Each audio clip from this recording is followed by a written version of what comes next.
Welcome to the P3Q vodcast. My name's Darren Woolley from P3, and in each vodcast I'll be putting 3 principal questions to industry experts to get their response. Today I'm with Shawn Callahan, Founding Director of Anecdote Proprietary Limited, a company that specialises in narrative and storytelling techniques for business. Welcome, Shawn. Thank you, Darren. It's good to be here. So, Shawn, what are narrative techniques? Well, I guess the way to think about it is around stories. It's about, in a business context, it's about finding stories and actually making sense of them and what helps you understand what's going on. And the other aspect is around really being able to tell stories, tell better stories to be able to persuade people of your ideas and thoughts. And I guess this sort of came about for us in terms of our interest in narrative techniques is when we were trying to understand organisations and the complexity that there is in organisations. And we found that sort of traditional techniques of interviews and surveys just didn't really tell you what was really happening in an organisation.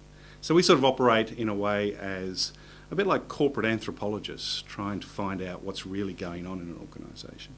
And so we collect stories. So it's like story listening is one aspect, and collecting those stories and helping people make sense of those. And then helping people craft good stories to get a message across out to a market. Okay, so that's what narrative techniques are, but how are they applied in business? Well, I mean, they can be applied in a whole range of different ways, but some of the areas that they're quite beneficial in are things like culture change.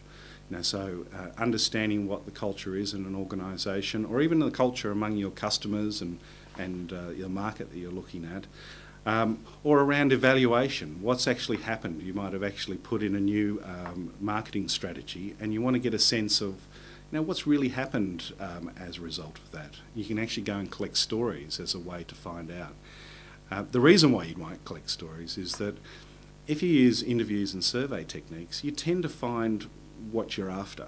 You find the patterns of what you'd expect to find. And plus, when someone's responding to an interview and survey, they tend to also provide answers that they expect the interviewee or the interviewer is actually looking for. Whereas stories is much more open. You actually get people providing stories that are prompted by hearing other people's stories in a group, and it will actually take you down a path where you can understand the values that are actually inherent in those stories, what people's beliefs are, some of the assumptions that are actually going on, which you wouldn't get in interviews and surveys. So culture is an area, evaluation is an area, learning is another important area in terms of helping people to move knowledge throughout an organisation is a really important aspect of using stories. So that'd be the 3 main areas, I'd say. Shawn, do you know of anyone in marketing that is using narrative and storytelling techniques? And what are they getting out of it beyond, say, traditional techniques? Yeah, look, we have a relationship with a company who is using the story techniques to align brand issues with customer service. So what they're trying to do is, an organisation might spend a lot of time and money working out what their brand is, but that brand can be undermined very quickly if their customer service is contrary to their brand image. So the story techniques are used to actually find out what, first of all, the staff think of the brand. And you can ask people, what is the brand? And they might give you the sort of standard answers from a PowerPoint presentation. But to really understand what they really feel about the brand, what's in their gut about that brand, you've got to go and collect their stories. How do they respond in certain situations?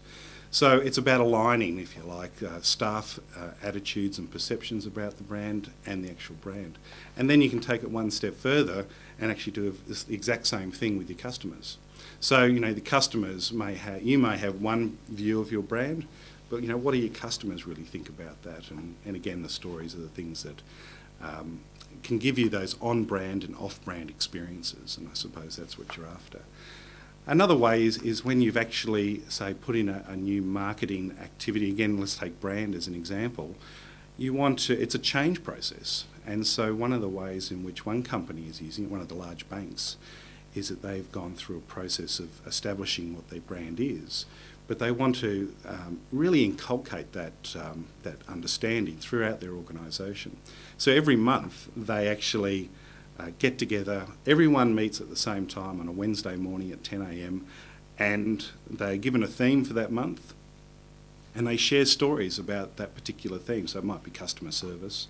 And then in the second week, they talk about those experiences and how far away that is from where they want to be for their brand. The third week, they actually start to think of ideas of how they might change and improve things. And by the fourth week, they're actually coming up with very concrete plans of how they're going to make a difference.